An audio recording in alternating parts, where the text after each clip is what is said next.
Oh.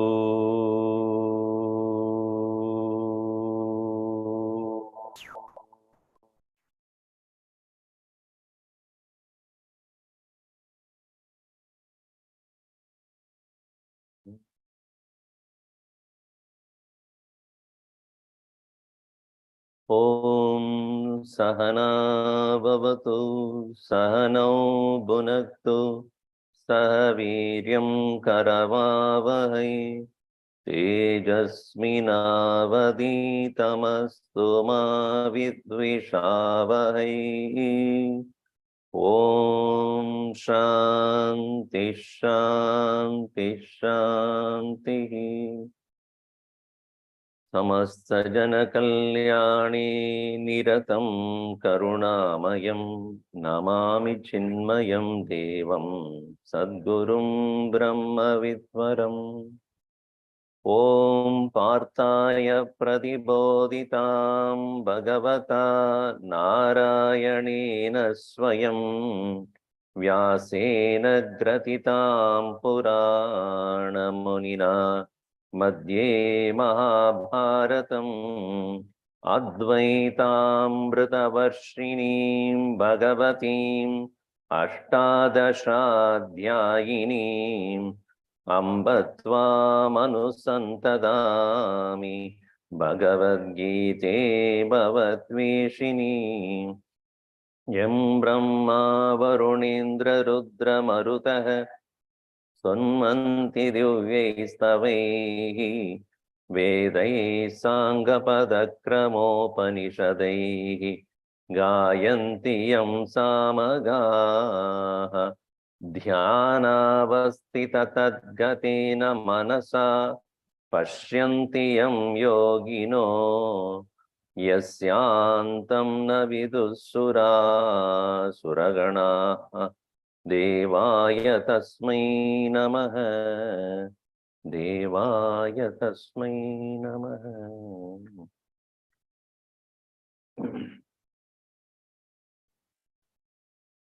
Verse number 22.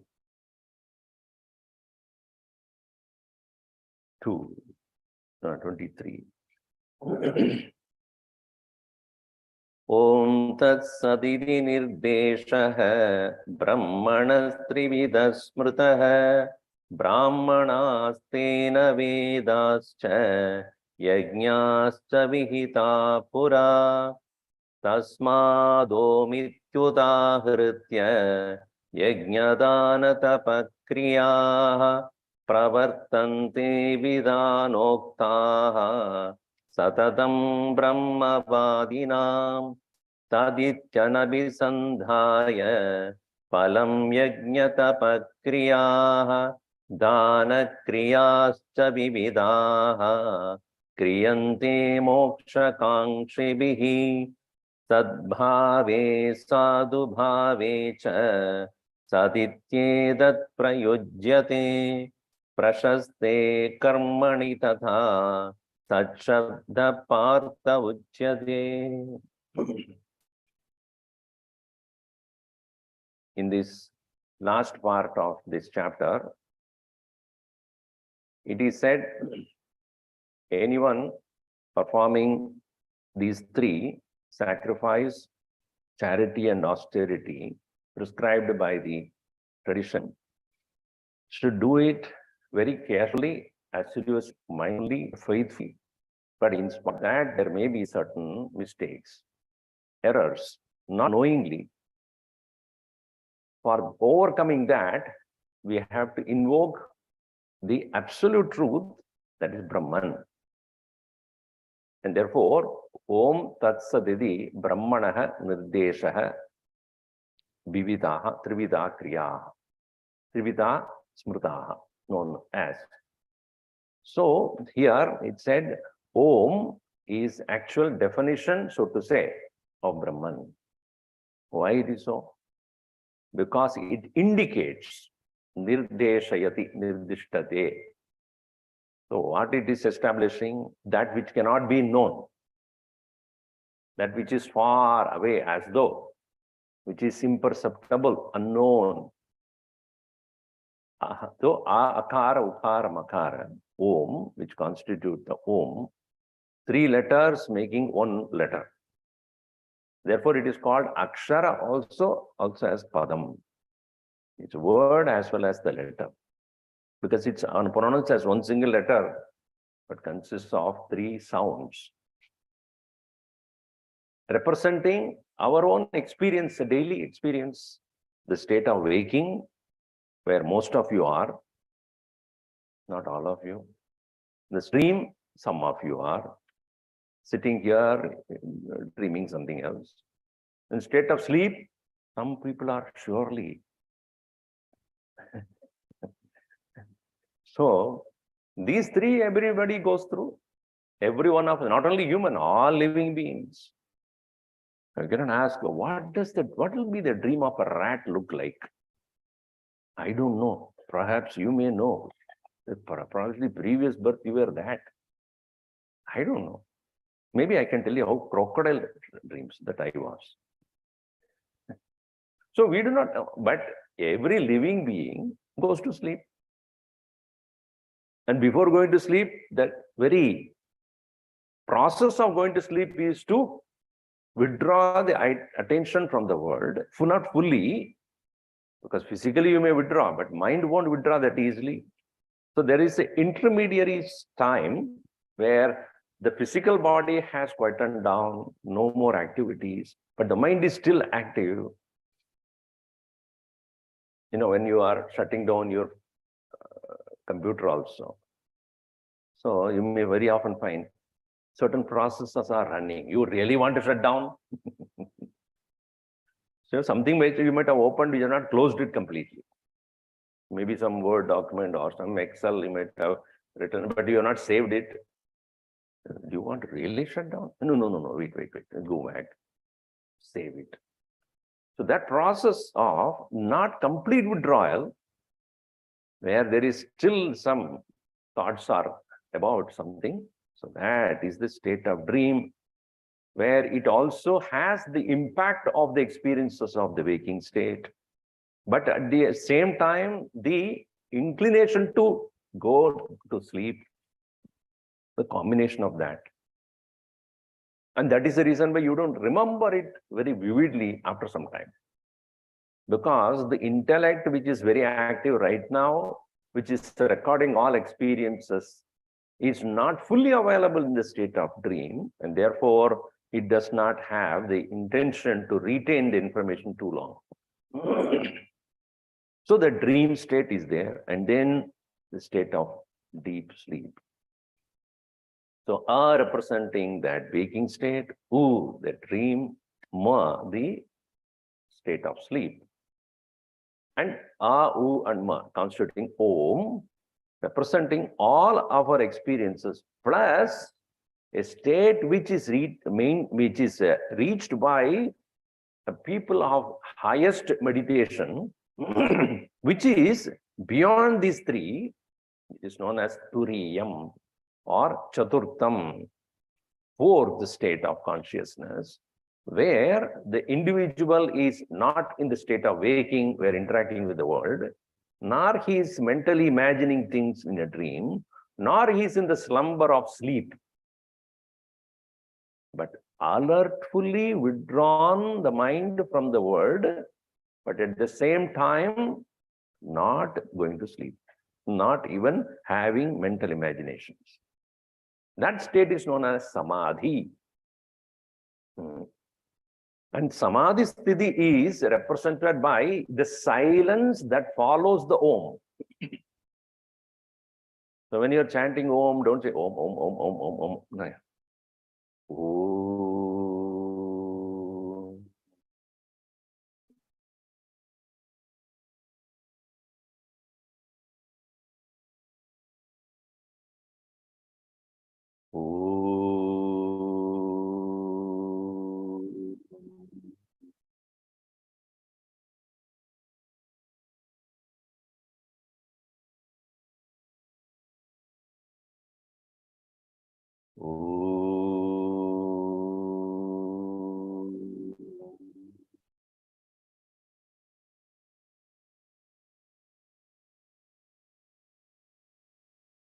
Slowly pay attention to the silence between the two Om, that representing the quiet presence of awareness, which otherwise is entangled with the experiences of the waking or dream or in the state of slumber.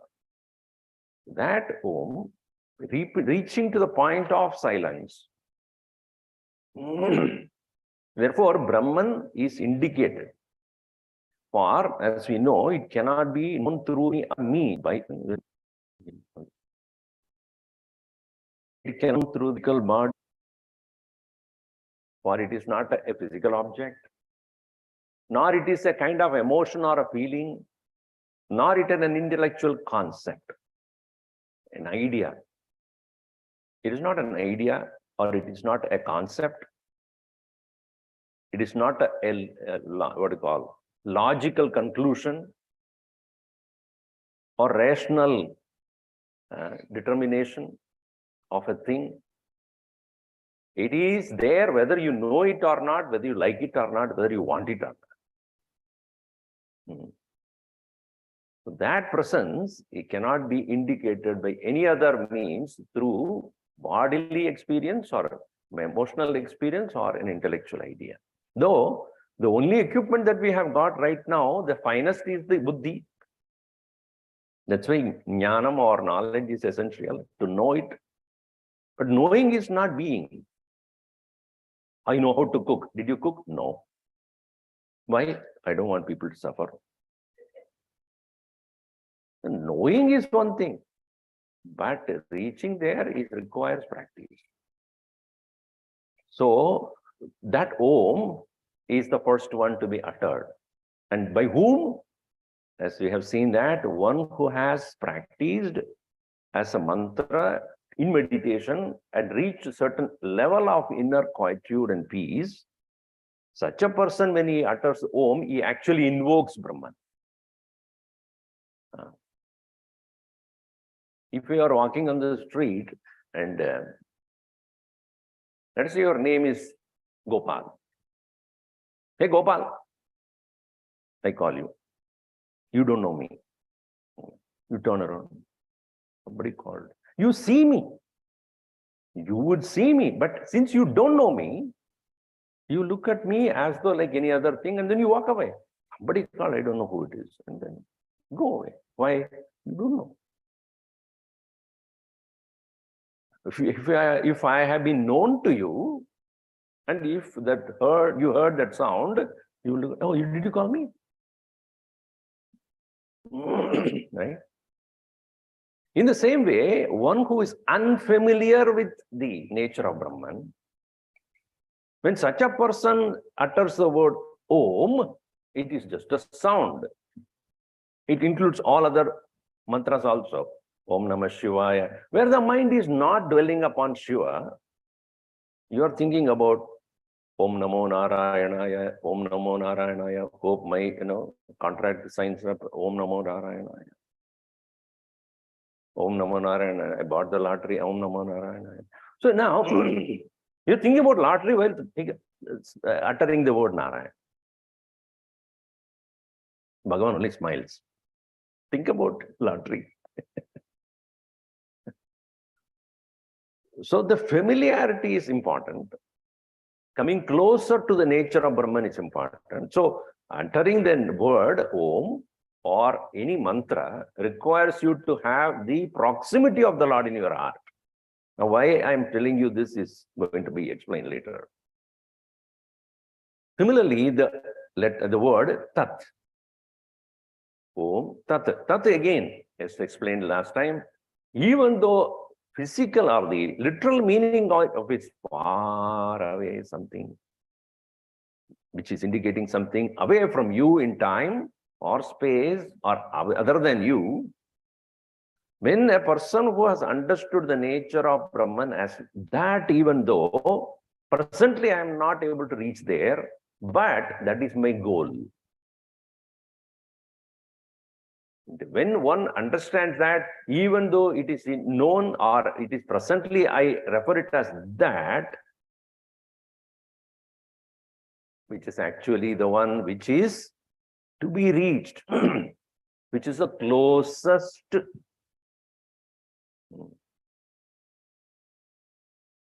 Gurudev, once he was traveling in a train, a long time back, when the early years of his sojourns. So when he was traveling, and there was a person just in front of him in the train, he was also there. And he was reading one of the books written by Swami Ishwarananda. He was reading that book. Very nice, how beautifully it's written. Even though his sannyasi, very English is so good. Then he looked at him, Swami Ishwarananda. He didn't know. Are you a sadhu? He said, yes. You should be like this person, who wrote such a wonderful thing about our Hinduism. So clear. Oh, what is that book? He took that book, very nice, gave it back to him. And then the train reached a place. That's a long story, but I'm making it very short.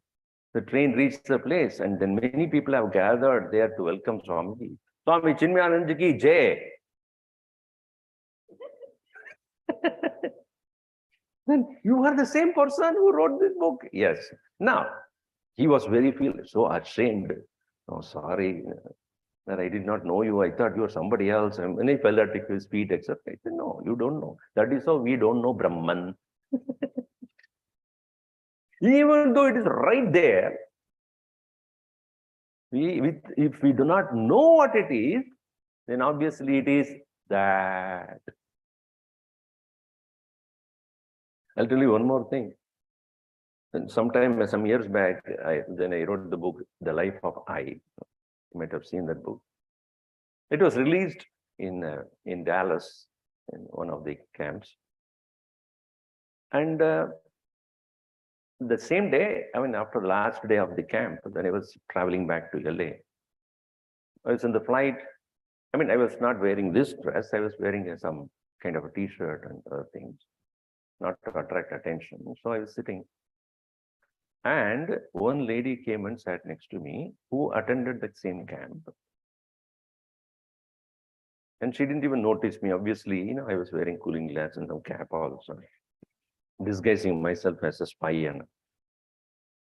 So she sat next to me and she opened that book.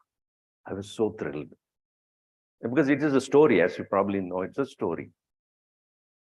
So she opened the book. I was quite curious. What is she going to do? And she interested to. Oh, I felt so bad.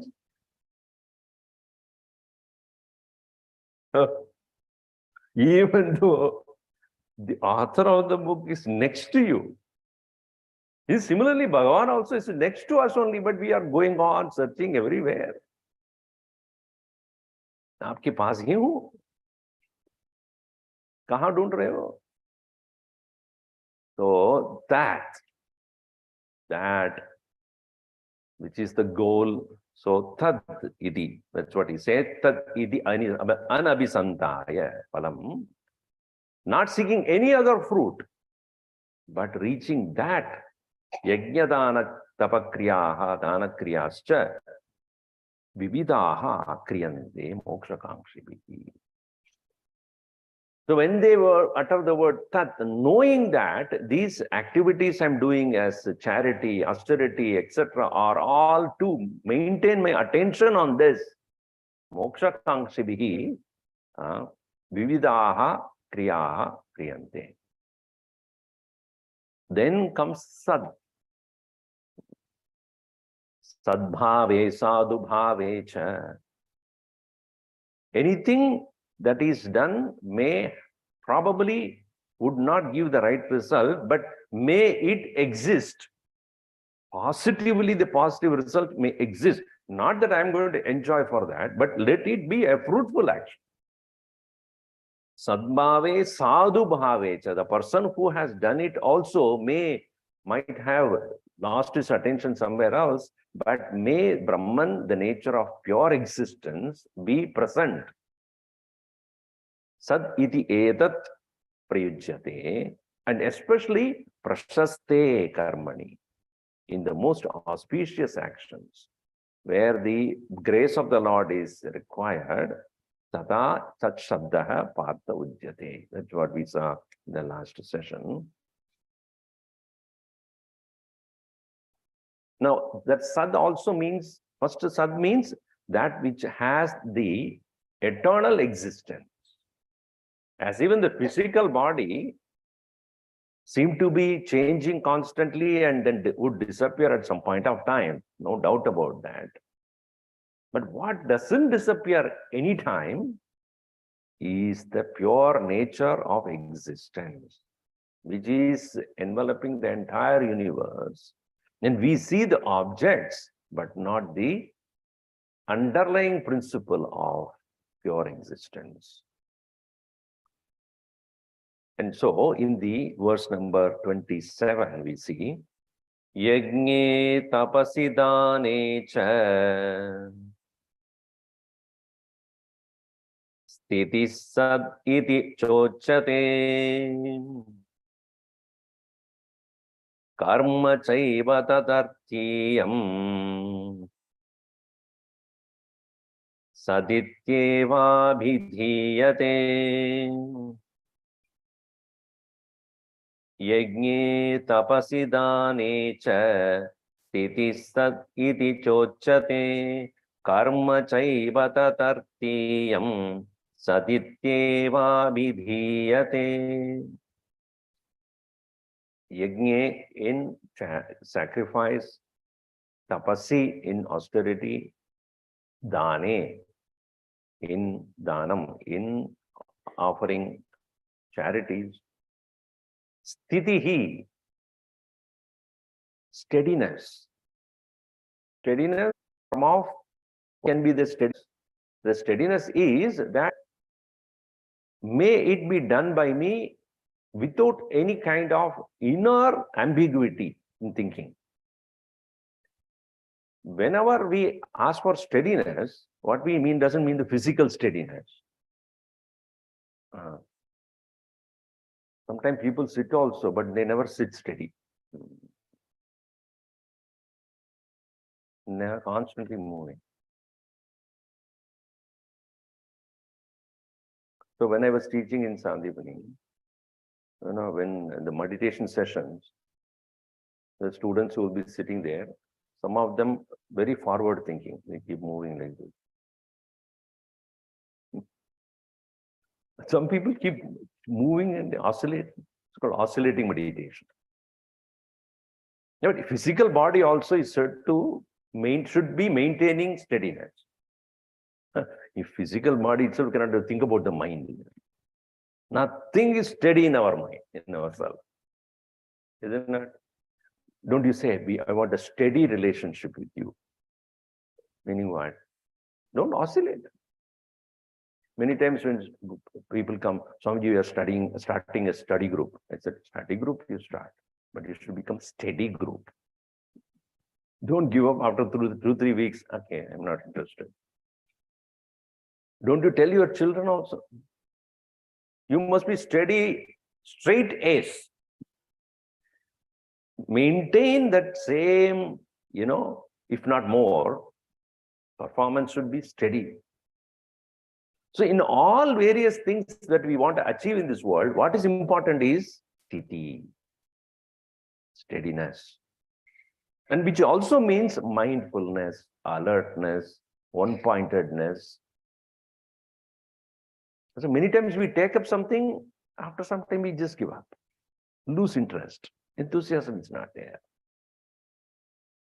When Gurudev started his talks, etc., way back in the 50s, he would say, the first talk of mine, the number of people that were there were 4, including the speaker.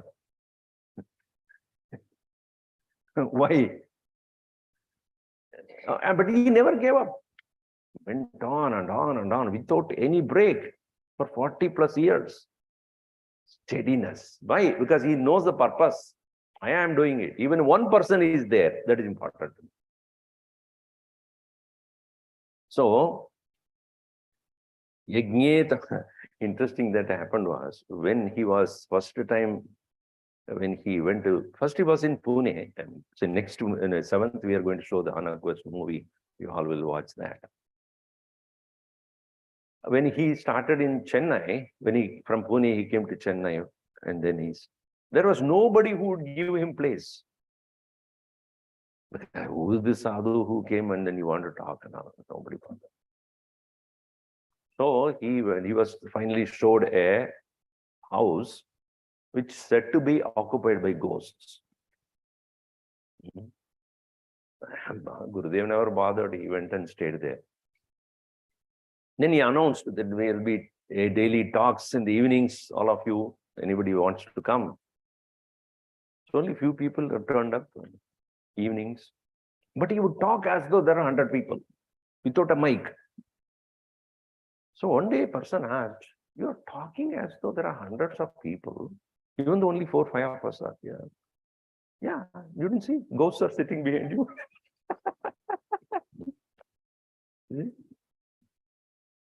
But they ask, "My God, Swamiji, are you not afraid of them?" No, not at all. Why?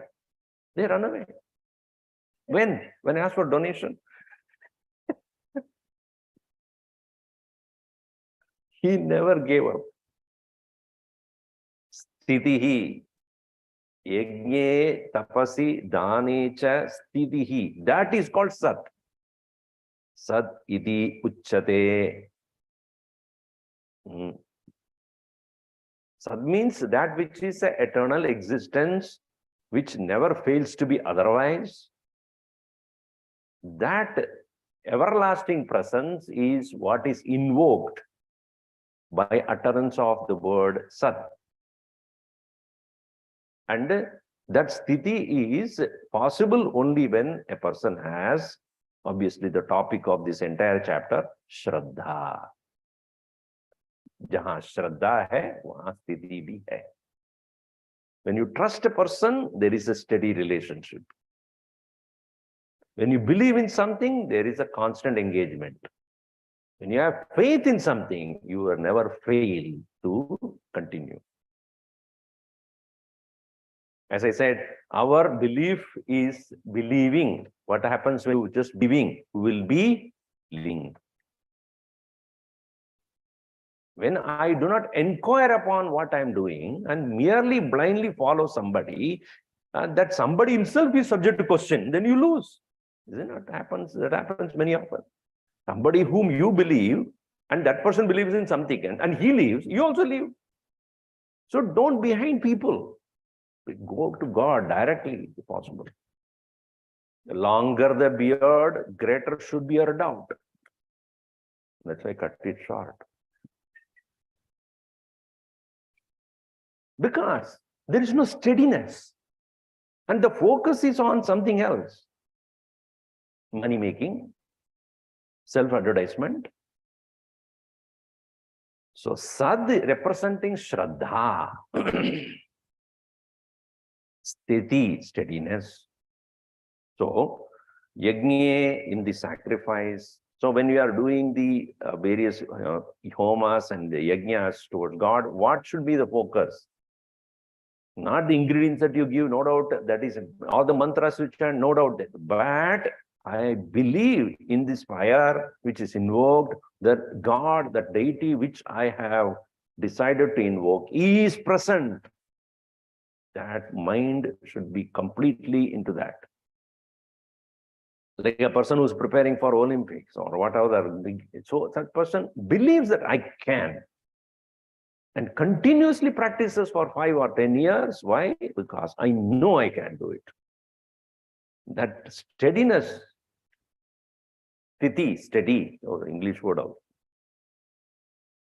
So that steadiness is due to Shraddha. So yajne tapasi dane cha sthitihi sad iti uchyate. Karma tadartiyam. Karma, the action for that purpose. He again re-emphasizes this point. Any karma is meant for creating or strengthening the Shraddha. Shraddhavaneva labate jnanam. Jnanat evad kaivalyam. Kaivalyam eva mukti. Now, karma is for that purpose. Tadartiyam karma. Shraddhartam karma. For the sake of faith. So, not for any other result of action. Is it not true that when a young man and the young girl, when they meet for the dating, when they meet, what each one is looking for? Is it trustworthy person or is just showing off? First day of the date, both of them will be the best of their behavior, is it not?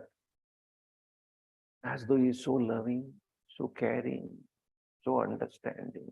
Second date, she has a doubt. Third time, more doubt. Fourth, confirmed. This fellow is no good.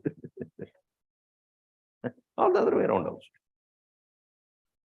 So, because the steadiness is what we expect in a relationship. Or if you are going to have a business contract with someone, obviously there also you need, if he is saying he is going to supply this particular product properly, you look at the quality, and the quality should be consistent. Service also. That's why I asked Swami, you don't have a holiday for spring break, you don't have a holiday for President's Day, you don't have a holiday for... No, because we know the purpose. We keep on giving holidays, and what is the point? The Balvihar classes or classes that we conduct should be continuous without any break, so that there is a constant touch with the knowledge. Every other day is a holiday. Then what is health? Steady state of immunity, is it not? Some people say that, Swamiji, I may probably get a headache till now, early morning, every day, one day. That is called health. See, in anything you see, sthitihi, especially in this context, karma tadartiyam, sadartiyam, shraddhartiyam. For the sake of sad, which is sthitihi, for the sake of that existence which has constant presence, tadartiyam karma, sad iti abhidhyate. It's known. Sad is known for retaining that faith, retaining that constant attention, retaining that mindfulness. So therefore, when the person who is thus engaging in yajna, dana, artapa utters the three words, Om Tat Sat. I ask you only one thing to do. When you go to the temple next time, you ask the priest, what is the meaning of Om Tat Sat? Just ask. And give me an answer. Most of them don't know. I'm not saying that I know and others know. Not that way. Many times they utter the words and you ask the name, the meaning, they don't know. Because their intention is utter the mantra and go get going. Without understanding, how will you pay attention? It is as good as when the children are asked to do the prayer. You might have seen. They do every week here. They chant Guru Stotram and this and that. At this point, that memorization, like yesterday we had the Bhagavad Gita chanting also, very clearly they have uttered, no mistakes at all. The judges came to me just yesterday, those who have judging, the Swamiji, difficult. All of them 93, 95, 98. What do we do? Because they are like a clean slate.